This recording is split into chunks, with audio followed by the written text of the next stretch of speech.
All right, we got about a few minutes before American Ninja Warrior starts, and I think I got everything I need. Let's see here. Obviously I got the remote, and I got my notebook so I can write all my notes in them. This pencil's good, right? Yep, pencil's good. Pencil's good. You know, got my glass of water so I can drink something while I'm watching. I think we're good.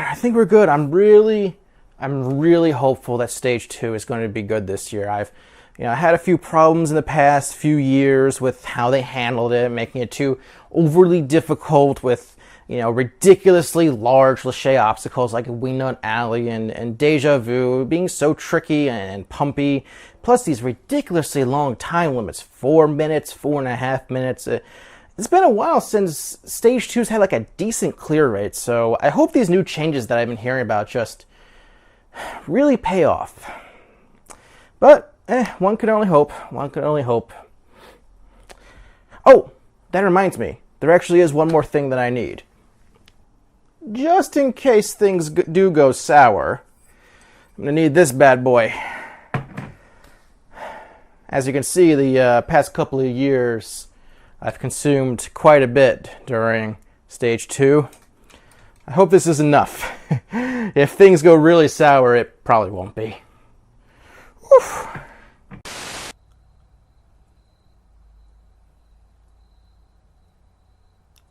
What the heck just happened? I don't know. Anyway, hello. My name is William from 222 Productions, and I am here to talk to you about the American Ninja Warrior Season 11 Las Vegas National Finals held at the grammatically incorrect Mount Madorama course, Stage 2, in approximately however minutes I choose, because it's Las Vegas and there is no time limit for these videos. And we're going to start right now. This is my third year doing these weekly individual A&W reviews, and I can't believe it took me this long to actually do some Las Vegas decorating for a change. A&W is always at Las Vegas ever since they started doing that in Season 4. And so it took me this long to think, hey, I should put some poker chips behind me, or some cards, and some dice, and some dealer buttons, and it's like, I can't believe it took me this long. I've been practicing my shuffling. Here, check this out. See how... It's kind of weird because I don't have a table to do it, but I think if I do that... There we go. Look at that shuffle. It's brilliant, isn't it? Let me try that one more time. Bit of a weird shuffle there. I'm practicing this. I might get it right one of these days. Alright, this is not going to be one of those days. Alright, it's decent. This is how I shuffle, because it's the only one I'm good at. Other than the traditional, shuffle, everything, throw everything everywhere sort of thing. But yeah, let's talk about Stage 2 a little bit, shall we? Man, what an unexpected turn of events. I was expecting more clears, but I was not expecting this many. 21? That's a lot. Also, oddly appropriate given that they're in Las Vegas, but that is so weird. I don't know. Imagine just randomly drawing 2 cards and then getting 21. Look at this. I got 12.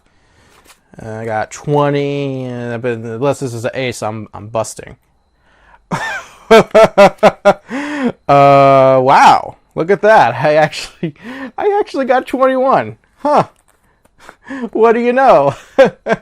Wow, what an amazing surprise. That's weird. That is really weird. But yeah, this was very unexpected, to say the least. And 21 out of 28, not what I thought we'd see. But here we are. Just to give you some ideas of how this all compares, we've had more clears this season for Stage 2 than than the past 5 seasons combined. From Season 6 to Season 10, we had 17 Stage 2 clears, and now we had 21. What's interesting is that they said that we've only had 25 Stage 2 clears.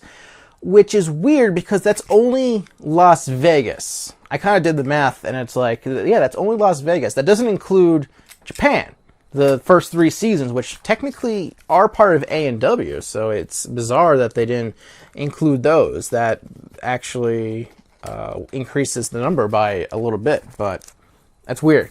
But, like, man, I wasn't sure what to think of by the end of this episode because, like, they had to make a change. You know, Stage 2, I've been complaining about it, and it's been a mess these past few years. Just to give you an idea, Season 8 had an 11.8% clear rate. That's 2 out of 17. Season 9 had 3 out of 41 for 7.3% clear rate. And Season 10 had 2 out of 30 clear for 6.7% clear rate. Total, the past 3 seasons, we had only 8% clear the past 3 years. That is too low, especially because in the past, you know, the producers have said, oh, we aim for about a 25% clear rate. 8's a lot lower than 25. But this year, if you count the safety pass runs as 2 separate runs, the safety pass holders, we had 67.7% clear rate this year. 21 out of 31 runs. That is insanely high. I am shocked. And so it's like, yeah, this is almost sort of like a monkey paw situation, you know? Where you say, oh, I want more Stage 2 clears, and then the paw closes, and it's like, all right, we're going to give you an absurdly high amount of Stage 2 clears. And I'm just like, what is going on? Just, what is going on, really? And, you know, and then there's the wing nuts. I have no problem with them getting rid of the wing nuts. Like, between its past 2 seasons, it only has a 14.6% clear rate. And the only reason it's not, in my personal belief, the only reason it's not even lower is because last year Deja Vu only had a 58% clear rate. It took out 10 people of the field of the 30.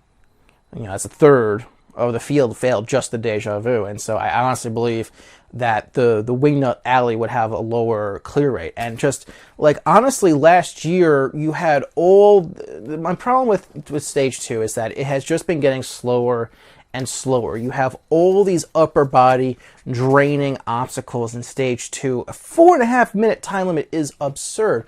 You have Epic Catch and Release, which can take out a lot of your arm strength. Then the Crisscross Salmon Ladder, which is slow and takes out even more. Then Deja Vu. And then you have Wingnut Alley later on the stage. And these are all things that will ruin your grip. They'll slow down your arms. It's just so tiresome.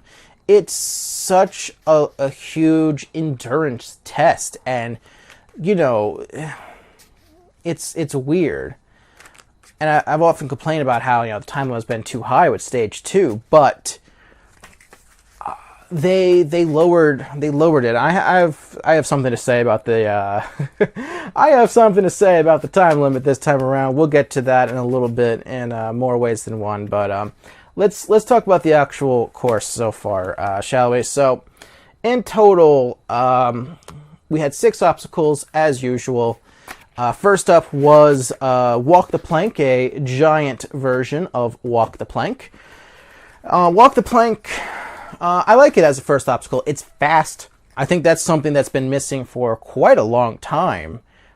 In fact, is just having a first. I think A&W 5 was the last time we had anything resembling a fast first obstacle for Stage 2. So I'm perfectly okay with Walk the Plank. That's a thumbs up from me.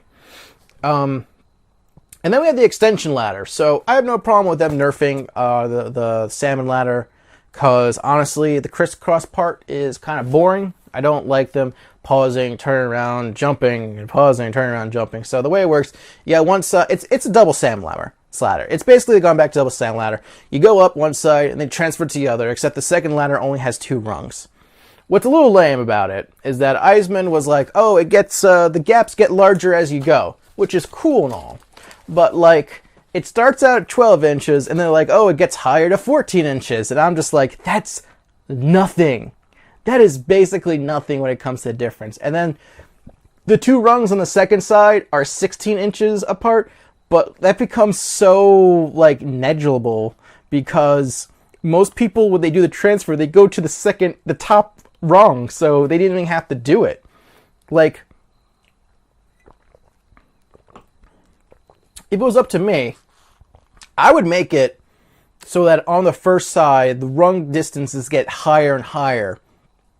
So it becomes like a risk-reward sort of thing. It's like the higher you go, the easier it is to make the transfer, but you don't know, but you might not be able to make the rungs that you might mess up there. So, like, honestly, like, make the top rung of the first half 20 inches. It's like, yeah, it'll make the transfer a lot easier, but you might not be able to get up there. Or 18 inches or something like that, but like 12 to 14 is basically nothing, especially for the competitors. Most of the competitors here, it's silly. Then we have snapback, but in between snapback and salmon ladder, there is actually a rest bar, so it's less of an endurance test. You can rest in between the two, and then you go from a bar to the snapback, so you're forced to kind of like go from a hanging position. But yeah, adding the rest bar, I imagine that was another thing from last year because they had the rest bar in USA versus the World. And I like snapback. Snapback's fine as an obstacle.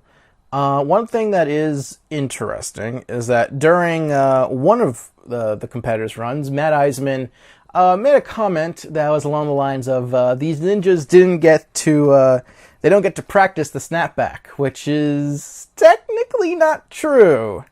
I was informed that similar to OKC regionals, they in fact did have a demo snapback for people to try. So technically they did. I don't like hearing these reports of A&W allowing people to practice obstacles ahead of time. I'm not a fan of that. I think that most of the stuff I have no problem with, but that kind of goes against what I think is the essence of the show, if you know what I mean. And then is the swing surfer. Now, last year I was very tough on the swing surfer, and I think part of that was just general annoyance at the entire stage 2 as a whole. But I like it better this year. I like that it goes into, instead of a rope, it goes into a wall that has like these sort of like U holds, and you have to climb up, and it's kind of weird to climb up. I really like it. I like the new swing surfer. I like the wall for the swing surfer. It's really cool. And if they're trying to make the course faster, it fits better with the whole theming. And then there's the Grim Sweeper. So they had Jesse Graff demo this obstacle, which is smart if they want to put Jesse in somehow. And on Instagram, she actually called it, I believe she called it the most fun obstacle she's ever done in Ninja Warrior, that's high praise, because she does love doing obstacles. But basically, you hit the trampoline, you grab one of the scythes that spins, full spin, 360, you got to transfer to a second scythe and to a third scythe. In theory, it's really cool because it's like you could, waste time. You can go a conservative route where you spend more time spinning so you can control your spin and, you don't have to rush it and time your jumps better. Or you can try rushing and go boom, boom, boom. However, for various reasons, competitors, there was no real reason to rush. And I think the actual scythes are a bit too close together. Maybe if they were a bit further apart horizontally, or maybe even like vertically, they were more further apart. Either more down or maybe more up, or I don't know. I felt like they were too close together. I feel like if they're a bit further apart, they would have been more destructive. And then we ended off with the water walls, which I'm still not a fan of. It's the one obstacle of this course that I don't like. So I like this course as a whole. There's tweaks I would make. Like I said with the extension ladder, I would tweak that definitely, and I would tweak the Grim Sweeper. But I don't care for the water walls. I was actually watching with my mom. She doesn't care for it. She doesn't think it's fair against people who have trouble breathing, holding their breath underwater or swimming. And being able to swim definitely has an advantage, even though you can walk on it, because like you look at Daniel Gill's run, he was swimming those water walls, and he got through that course the fastest. He got through the water walls very fast too. So it definitely helps to be able to actually swim through the water, even though it's not the largest distance in the world. It helps. And honestly, I just don't find it very fun to watch. I feel like they could do better. Also, it does kind of annoy me when they get to the last wheel, they put in the stock squeaky, squeaky sound that I've heard so many times in different programs, but it's like squeaky, squeaky. Ugh. So yeah, still not a fan of the water walls. I guess I technically like it better than the wall flip, but I still like the traditional wall lift the best. But that's just me. And in total, they were required to do this whole thing in 3 minutes or less. Or were they? Yes, so about that whole time limit thing.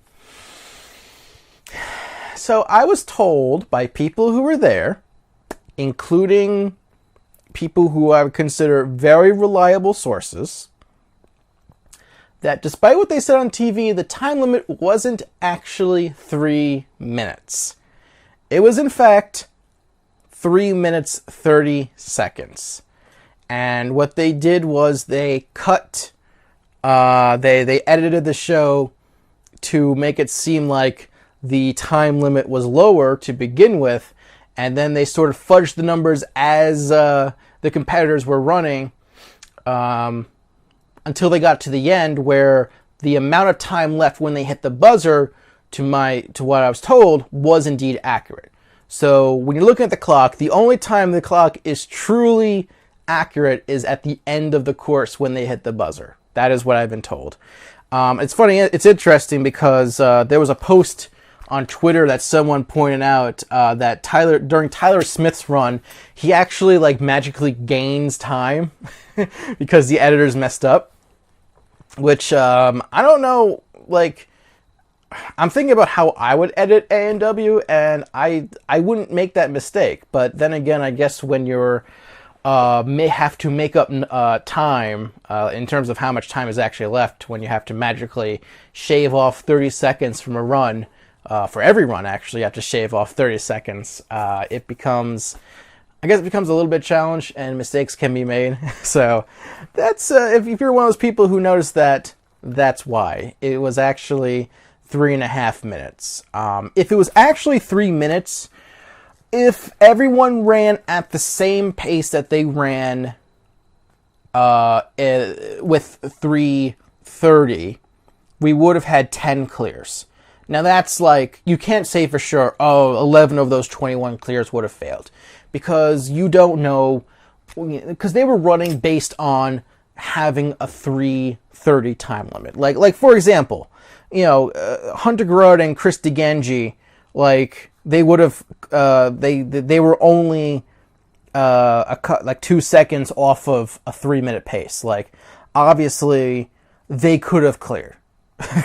they could have cleared in that time. They could have hustled it, and cleared, and would have had 12 clears. So you can't just say for sure, we only would have had 10 clears. We could have had more than 10 clears. But also, even the people who cleared faster than 3 minutes, that's not to say they would have definitely cleared also, because maybe the time limit would have messed with their head or something. You don't know for sure.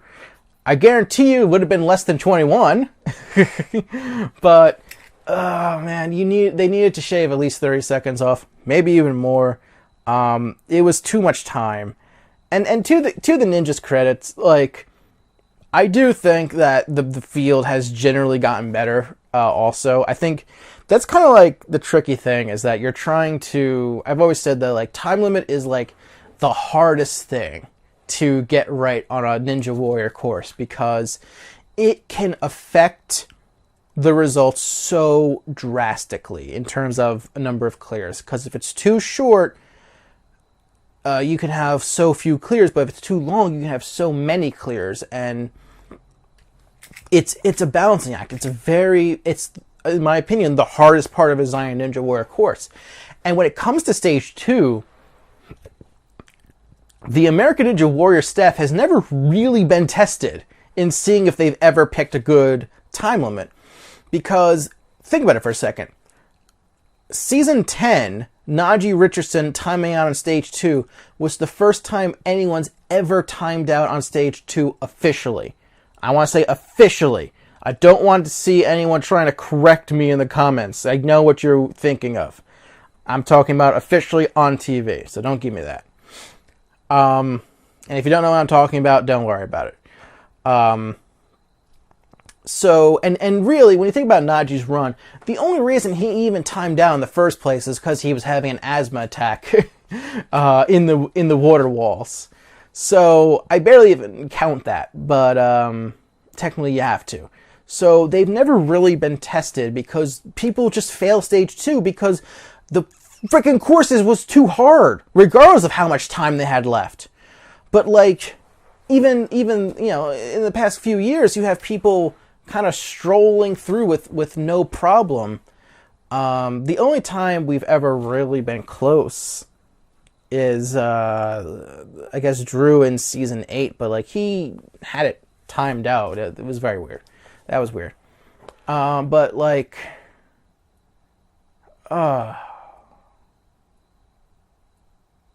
yeah, they messed up. And I know I don't blame them for trying to portray the stage as just as the ninjas have gotten better. It's like, hey, I know the ninjas have gotten better, but I also know that they messed up with the time limit. they messed up big time with the time limit. I'm sorry. It's just too easy. It's weird because like early on in the episode, seeing clears was like exciting, and then it got a little towards the end. It definitely, the excitement, I'm still not even sure if I actually liked the episode. I liked it early on, and then I stopped liking it as much. But I didn't hate it, if that makes sense. If this happened every year, I would have a problem. But like, yeah, it's a balancing act, and I think they went too far one direction. I'm not going to say that like I hated the episode. I will say I liked early on, and then I didn't like it as much, but I'm still like okay with it. As long as they course correct next year. I feel like they overcompensated. I think they saw the complaints of people saying that stage 2 has been too hard for the past 3 years, and then they tried course correcting, and they went too far. They went too far in the other direction. They made the obstacles easier, and they didn't lower the time enough. And that's a recipe for a large amount of clears. Oh, but yeah, just to reemphasize things, the time limit was actually 3:30. So just remember that. The time limit was actually 3:30. So then, let's start with the actual runs. But before we do, I just had an idea. Since I got surprisingly lucky the first time around with that 21. Let's see if I can get another 21, shall we? Ooh, well, that's a good start. A king. Be really cool if I got an ace now. Ooh. Blackjack, baby. You want to play 21? Because that's what I got. I got 21. That's funny. I like that. All right. So first up was Dan Polizzi, and he was. Oh, okay, I remember. Unfortunately, he missed out. He missed the snapback. He on the first one, his left hand missed the bar, and he went down the water. So unfortunately, he's out. That's unfortunate. And then they had Matisse Owadi, and at first I was like, "Whoa!" I'm surprised they're showing him so early. And then it hit me. Oh, right. Safety pass. You have to show him early anyway. I just want to say really quickly, in response to my contemporaries in regards to the placement of Matisse. I don't usually do this, but I just wanted to really emphasize. I had no problem with them making Matisse the last run of stage 1. because he got the fastest time of the stage.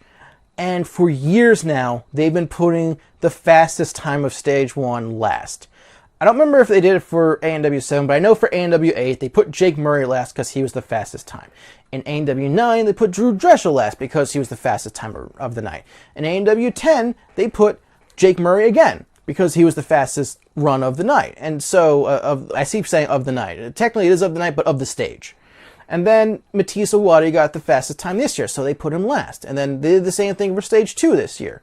You know, you put the fastest time for last. They love putting the fastest time for last. But I didn't see a problem with it. Like, I know that they have a tendency to overhype Matisse, but in this one instance, I didn't have a problem with it. And I'll actually say, I liked his profile piece because it made Matisse look like an actual human being and not just this omnipotent god that they praise to no end. Because ever since Matisse showed up last year on the show, all I know about him are just a bunch of ninjas saying, Matisse is so good. He's so good. Okay, I get it. He's so good. He's a fan. He's been training.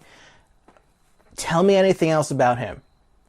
Like, I don't even actually remember, maybe I'm misremembering, but I don't actually remember him ever saying that he was a fan of American Ninja Warrior growing up. He might have mentioned it, but like, they did a better job of portraying Philip Scott, you know, my friend Philip Scott, as a A&W superfan than they did Matisse. Or even just a fan in general. Like, Matisse, he's just a 19-year-old who just showed up and did well because he's so good. He's Matisse. He's so good. Isn't he so good? I don't understand. It's so yeah. You know, I can honestly, like, I personally relate to his story. It made him seem more like a human being. I appreciate that, at least. And so, yeah, it's, I'm glad that they showed something. And then, surprisingly, he failed the Grim Sweeper.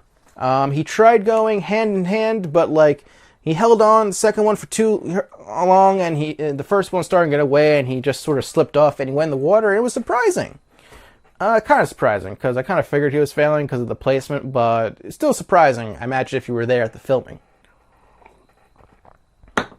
However, he had the safety pass, so he ripped it off and turned it in. And then we had Carson Voiles, another safety pass holder, who went out on the snapback. He hit the plastic, so he ripped it off and turned it in. And then we had Nathan Burkhalter, who the night before suffered from food poisoning. Yikes, I don't want to eat what he ate. They said that he claims that he lost 12 pounds in fluid, which, that's a lot of fluid. That's actually a lot of fluid. Holy cow. That's a lot of stuff to discharge in the bathroom. I'll tell you what. He had to get an IV drip, and like, this was a good run to watch. This was an exciting run. After the extension ladder, he was completely exhausted. You can tell he normally I'd have a problem with people like pointing to the crowd and smiling at them, but in this case, it's very clear he was just doing it to try to catch his breath and regain some of his energy because of the whole food poisoning thing. I thought he was going down a snapback, but he moved on. And then he got to the swing surfer. And the other thing they mentioned in the profile piece was that he unfortunately broke his leg, ankle, something like that, doing testing for the swing surfer last year. And so now he's back at the obstacle, and he cleared that. And he was, let's see, I said he only had 43 seconds left at the water walls, 90 seconds at the Grim Sweeper. 43 seconds. This was exciting to watch him go, because he's struggling, because he's kind of weak. I remember at one point Akbar was like, oh, he should drink some of the water to get rehydrated, which not a bad strategy. I'm actually curious how warm the water was there, because I believe they mentioned it was over 100 degrees in Vegas, so I imagine the water was actually fairly warm just from the natural temperature. But Nate actually ended up clearing with 1.96 seconds left. And at the very end, I was going nuts. I was standing up there. I was like, go, go, go. And he hit the buzzer. It cleared. I was like, yes. It was so much fun to watch. And I said, and I still mean this, that run was more exciting than the past 3 years of Stage 2 runs on American Ninja Warrior. And I mean that. I truly mean that. And this was great to watch. Good on you, Nate, for overcoming adversity. Little did I know what was to come. And then they had an Isaac flashback. No Jeff mentioned. Stay tuned for my prediction special when I talk about go a little more deep depth into that. We have some things to talk about. It's gonna be real interesting. Then Dave Kavanaugh took the course. I like this. I like the way they handled this because unfortunately he went out on Walk the Plank. He didn't like leap forward far enough to grab the bar, and he just sort of fell down. But the commentators were talking like he was going to clear, and so they were doing like basic stat stuff. And so when he fell, they caught him off guard, and I like that. That felt more genuine than a lot of the other commentary they do on A&W, where it's very clear that it was recorded in post. But remember Akbar said that escalated quickly, and it really did. And then we go to the final safety pass holder, Michael Torres. And I like this placement of him because it's still early enough that he could have fallen. You could think, oh, he's going to fall. So what the heck did I... Oh, yeah. There's not much to say other than that Michael Torres just looked good. He went at a pace. I think this was just one of those runs where he knew his abilities, he knew the time limit, and he just went at a pace needed to clear the course, and he did with a little over 11 seconds left.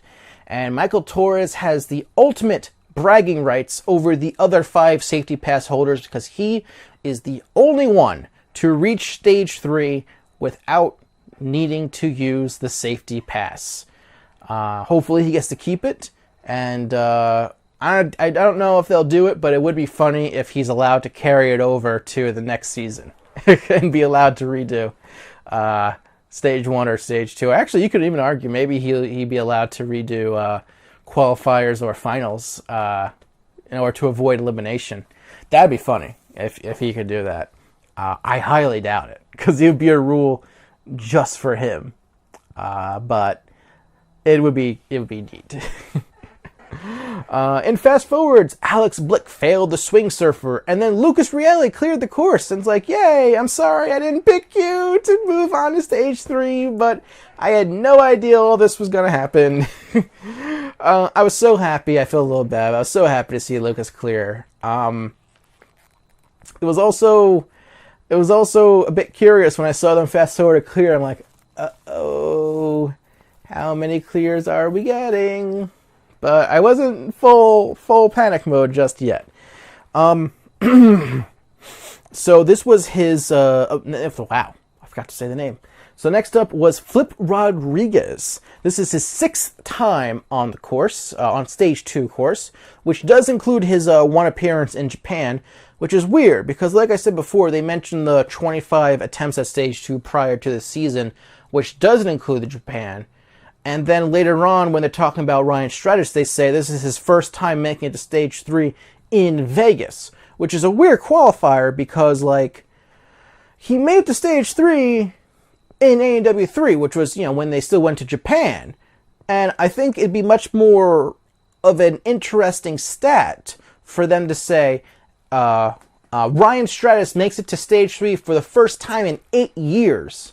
That, I think, would be much better for them to say. But they didn't say that. So, what you gonna do? So very weird how, like, when they choose to recognize the Japan runs and when they don't. I don't get it. But yeah, so this is his 6th time on stage 2, and unfortunately he has to deal with a quad injury from stage 1, and you can tell throughout the entire time that it's bothering him, it's hurting him. He's like trying his best to land on his good leg, and he's just going so slow. When he gets to, did I write how much time was on the clock? He had a 105 at the Grim Sweeper, and he got into the water walls, and he was having trouble moving all the walls because he didn't have the leg strength, and he ended up timing out at the third wall trying to open it up. He did go on to finish the course, but when he got to the end, he was so sad. He gave out a very sad no, and I feel bad for him. I feel bad because, you know, I don't know if Flip is the kind of guy who will be like, oh, no excuses sort of thing, but like, he got injured. You know, he was working with an injury, and sometimes you just have to blame it on the injury, you know? I don't know. I wonder what bothers him more. The fact that he failed because he was injured, or that he is now 6-0 on stage 2. Wow, I got that backwards. He is 0-6 for stage 2. He is 0 for 6. That sucks. I think that actually might be the worst stage 2 record on A&W. I mean, to his credit, he made it to stage 2 6 times, which I don't think a lot of people can claim. But he's still 0-6, unfortunately. We'll get him next time, Flip. In more fast forwards, Ben Whale failed walk the plank, and then Carson Williams cleared the course, and his mother goes crazy, and I continue to get nervous. Speaking of people with mothers, Adam Rail. He's now a local celebrity in Phoenix, Arizona, and he even did a car commercial where, oh boy, where the one of the taglines for the commercial is, "Now that's hard." And man, you guys are really just making it easy for me, aren't you? For a while now, because because Adam Rail's his shirt says like rock solid and all of that.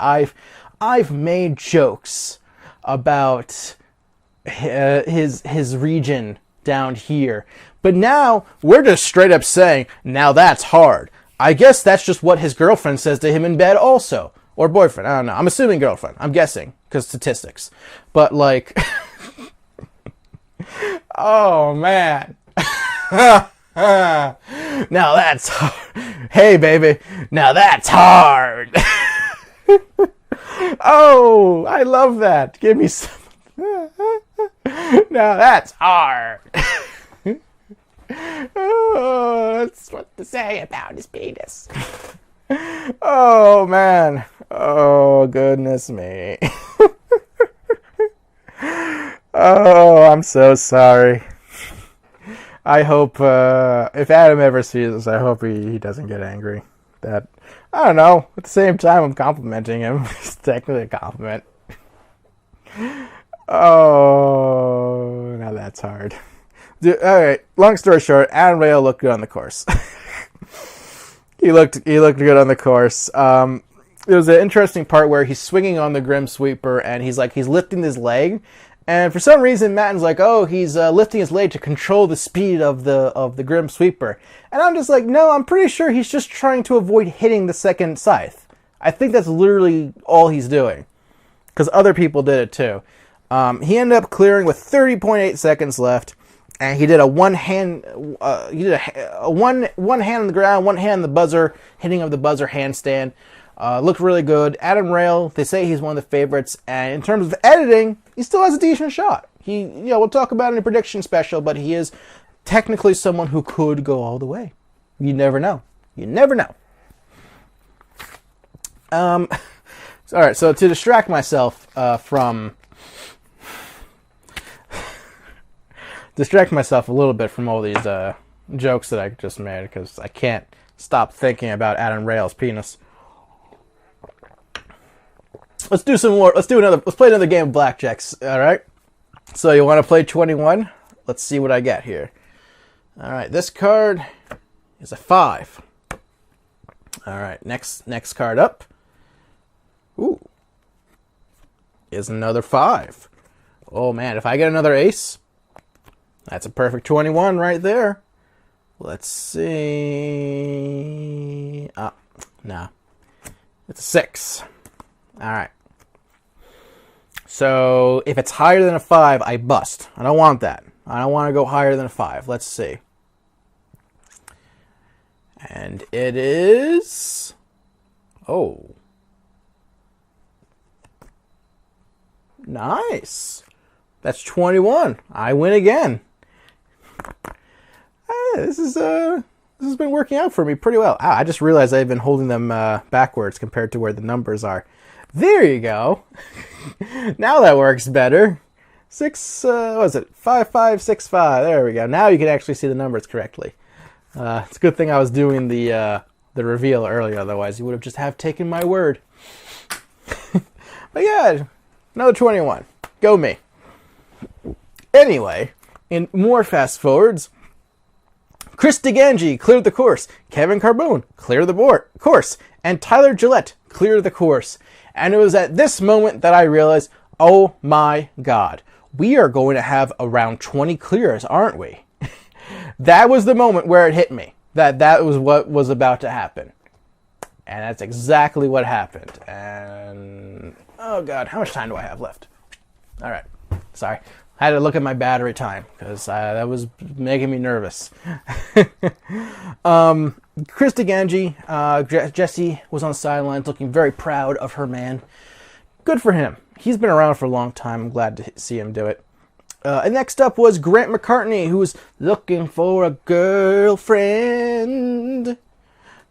So the profile that they gave to Ryan Stratus a few years ago now goes to Grant, looking for love in all the wrong places. I don't know where I'm going with this. Unfortunately, poor Grant went out on the salmon ladder, or extension ladder. This is the 3rd year he's failed the salmon ladder in Las Vegas, and the 4th year overall, because he failed it in season 9 in the city finals, and that took him out. Grant, buddy, practice the salmon ladder. Just do so much practice in the salmon ladder that you can do in your sleep. Because, like, 4 times now, the salmon ladder is the reason you got eliminated. You gotta keep going. You gotta practice, man. I want to see you make it to stage 3. I know you can do it. And then they had Joe Morosky. And they had this whole profile about how he's forming a dad bod. And at that moment, I was like, oh,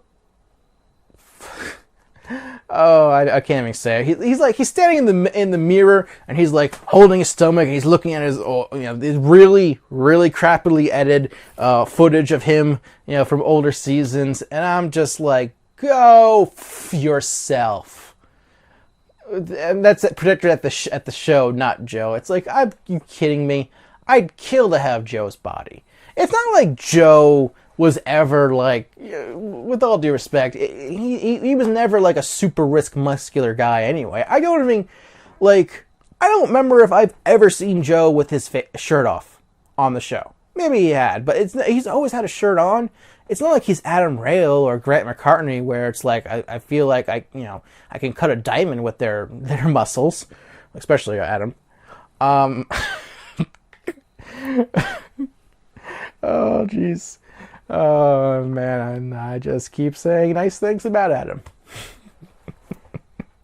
Anyway, look, Joe is never a good-looking person.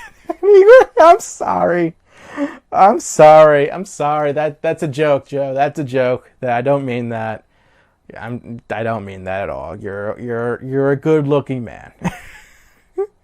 Anyway, Joe looked perfectly fine on the course. He finished with 48 seconds left.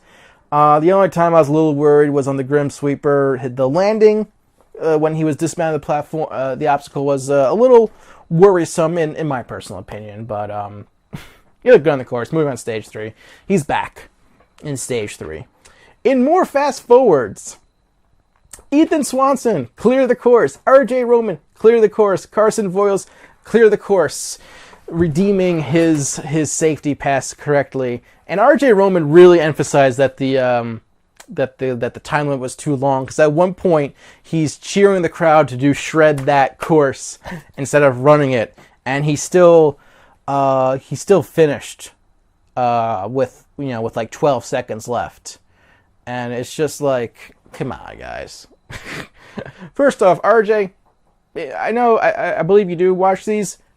Don't do that. You're going to make me nervous when you do that. Please don't do that. At the same time, he cleared, so congratulations. I did pick you, so yay. And then we had Dave Kavanaugh's second run, but unfortunately he went out on the extension ladder in a rare instance of being too good. When he was transferring to the second half of the ladder, he actually overshot the top rung, and the bounce caused him to land on the bottom rung, and the impact, because it was such a great distance, caused him to lose his grip and fall. It's like, oh man, it sucks. It sucks to see that. And then it was Josh Salinas. They gave him a cool little... Oh, wow. I need to apologize. I gotta back up. Before the Ethan Swanson, RJ Rowan, Carson Voiles fast forward, there was a dude named Tyler Smith. I completely missed him. He's an exterminator, and he got a profile piece that you would expect to see during qualifiers or finals. It's like he's an exterminator. He catches all types of bugs and critters and stuff, and I'm just like, this is not a stage 2 profile piece. This is a qualifier or a regional finals. This is not something I should be I should not be learning about this guy for the first time in stage 2 of Las Vegas, which is essentially round 4 of 6 of this show. Episode 15, I am just learning who this guy is. I think he was mentioned during stage 1 in a fast forward, and I don't remember any other time he was mentioned. I couldn't tell you what region he's from. But holy crap, why have they not been showing us? This guy finished with over a minute left on the course, 1:02. He finished with the third fastest time of stage 2. I'm like, what?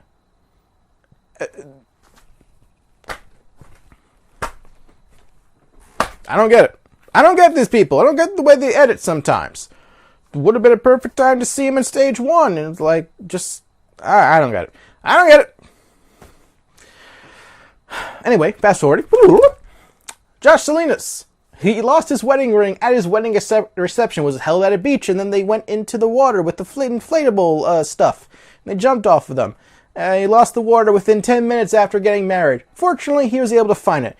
Funny enough, his wife was not allowing him to wear the ring during stage 2, which is good. But hey, he ended up clearing with a minute and 3 seconds left, just barely faster than Tyler Smith to get the second fastest time overall.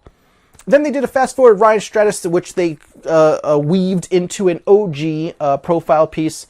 When they saw Ryan Stratus clear, it was great to see him clear. I picked him from the beginning to reach stage 3, so I have your back, Ryan. I knew you could do it. I just want you to remember that. I picked you from the beginning to reach stage 3. So, good on me. Then they showed Lauren Ball. He's big in the Philippines, partially because he has family there. He got, oddly enough, a little hung up on the rope to the walk the plank, but he ended up going out on the swing surfer, which is like the most parkour obstacle of the entire stage outside of walk the plank. And it's like, dude, what happened? He slid down the wall.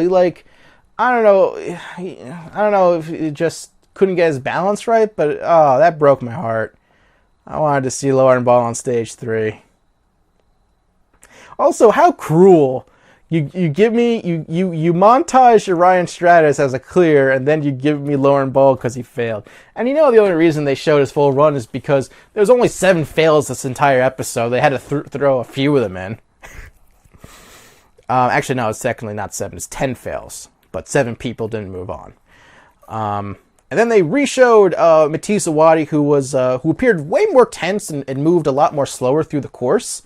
He ended up clearing through the whole thing with 11 seconds left. Maybe he was a little tired. He got a little stuck at the water walls at one point trying to get through. He didn't have enough space for him on the first wall. Could kind of be awkward doing that sideways thing, but he moves on and fulfills the prophecy of getting the kid to stage 3. And more fast forwards. Hunter Garrard cleared the course. Seth Rogers cleared the course, which makes him both the first 19-year-old to reach stage 3, as well as the first rookie to reach stage 3 since ANW 5. Yes, you heard that right. 5 was the last time a rookie reached stage 3. It's been that long. But good on you, Seth Rogers. I remember seeing him back in the back before he made it to ANW and during the NNL, and I'm glad to see him be successful here. And then they fast forward Casey Suhaki, who also cleared the course.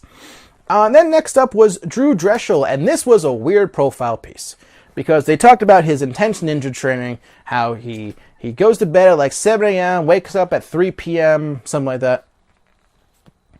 And like he trains at night, he does this intense ninja training where it's like 25 obstacles in a row, and it's like, it's so weird because this feels like a stage 1 profile piece, especially because Drew had the money line of, if nothing goes wrong, it's like, as long as nothing goes wrong, I should win the $1 million this year. And it's like, dude, we already saw something go wrong. It happened in stage 1. This would have been perfect to put in stage 1. It would have made it even more shocking. It's like, oh my God, guys, what are you doing? You could have gave us the baby talk in stage 2. You could have done that. Come on, man. Missed opportunity. And what else was a missed opportunity? I didn't think of this until literally a couple hours ago. But you know what would have been great? If they put Drew's fail at the very end of the first stage 1 episode. So they were like, all right, last run of the night, Drew Dreschel. And you're like, all right, they're saving a main event, they're putting a main eventer at the end of the episode. They have other main eventers in the second half. So no problem there.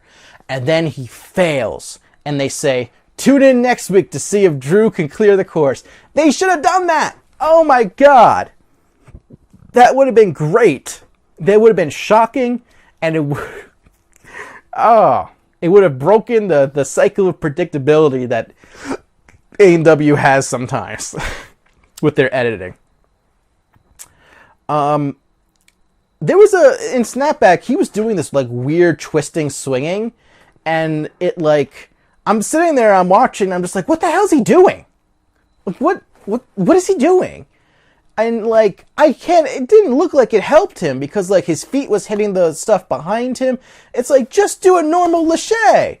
That's what everyone else is doing. It worked just fine for them. You're overthinking this, Drew. Sometimes you don't reinvent the wheel. I'm sorry. It just looks so silly, him doing that. He lost time doing it. Drew was only like, he wasn't as high up as you expect. He actually lost a lot of time. He ended up clearing with 35 seconds left, which is fine. But it's just, very weird swinging. But he looked good on the rest of the course. When he went to go do the water, I have to mention this, but when he went into the water walls, he did like a fish flopping around as he was going into the water because he had so much time left. I don't even care about like showboating anymore in this case because there's so much time that, like, what difference does it make? What difference does it really make? But yeah, so he cleared the course. We'll see if he moves on to the final stage next week. And then finally, they saved Daniel Gill for last. He has an awesome shirt. Like, the reflective part of his logo looks really cool in the light. And his wife was wearing it too. Looked really good. And I don't know, my new pick, he's looking pretty good. He got the fastest time in stage 2. I don't really know if there's much to say other than that. He just looked good. He looked really good, looked really strong on the course. Looked like maybe someone who could win it all. I'm just saying. I might have gotten it right the second time around. So let's go through our course and our full results. So we had 28 ninjas take on the course for a total of 31 runs shown. There were 17 full runs shown and 14 fast forwards, which means nothing was cut. Hooray! Except for the time limit, which they pretended that 30 seconds was never existed for all the runs. So hooray! I don't know. Anyway, we had 2 fails on Walk the Plank in Ben Wales and Dave Kavanaugh, 2 fails on the extension ladder in Dave Kavanaugh and Grant McCartney, 2 fails on Snapback in Dan Palisi and Carson Voiles, 2 fails on the Swing Surfer in Alex Blick and Lauren Ball, 1 fail on the Grim Sweeper in Matisse Awadi, and 1 fail during the Water Walls in Flip Rodriguez. And here are your list of everyone moving on to stage 3. Of course, people are going to get montaged next week. It's going to happen. It's just too many ninjas. The fastest time was Daniel Gill, followed by Josh Salinas, Tyler Smith, Ethan Swanson, Joe Morosky, Karsten Williams, Tyler Gillette, Drew Drexel, Kevin Carbone, Adam Rail, Hunter Gerard, Chris DeGangi, Casey Suhaki, Lucas Reale, Ryan Stratus, Seth Rogers, Michael Torres, RJ Roman, Matisse the Kid Awadi, Carson Voiles, and Nate Burkhalter for a total of 21 clears. Next week is the grand finale of American Ninja Warrior. We'll be seeing stage 3 and presumably stage 4, aka the final stage.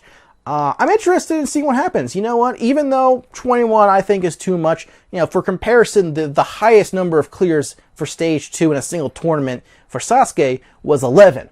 And that happened in Sasuke 4. So A&W broke that by 10. By a difference of 10. That's a little extreme indeed. But so next week we get to see 21 people take on stage 3.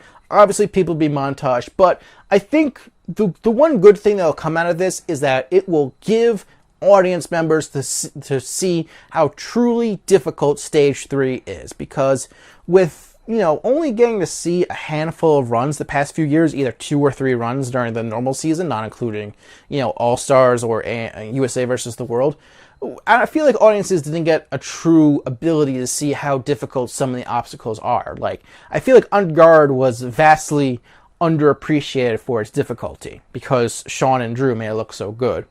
So next week, hopefully we'll see a bit of a good spread of fails, but I'll talk more about it during the prediction special, which will be coming, don't you worry, and make sure you subscribe to see exactly when that goes live. Now, to wrap things up, I say let's play Blackjack one more time in honor of the 21 people who moved on to stage 3. First up is a 3. Next, that's interesting, it's an ace. So right now I have a soft 14, as they say. Next up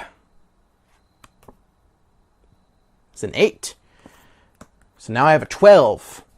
That actually, because of the way aces work, and it's kind of weird like that, I now have a lower score. Next. Ooh. We got a 2. So now I'm back up to 14, but it's no longer soft, so I gotta be careful. What do I need? I need a 7 for 21. Anything higher than a 7, I bust. And this episode ends on a bust. Let's see what happens.